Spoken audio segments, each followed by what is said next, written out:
dreamed of owning a Formula One car? Yes, me too. But since my wallet said nope, I decided to build one, not out of Lego brackets. These little brackets may look innocent, but together, they're about to become a speed demon.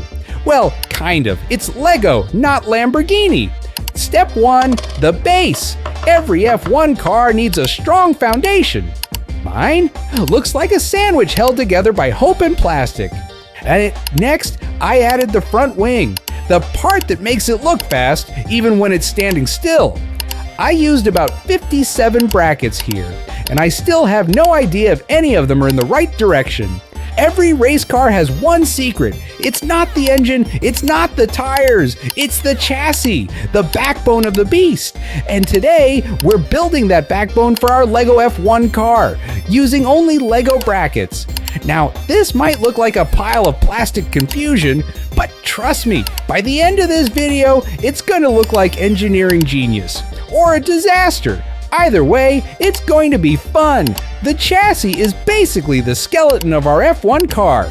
It's what carries the weight, the speed, and my questionable design choices. Each of these tiny brackets is like a mini muscle, and we're about to build the Lego Hulk of F1 frames. I started with a double-layered bracket base, because when our car accelerates, and by accelerate, I mean roll 2 inches forward, all that freshness is going to hit the chassis.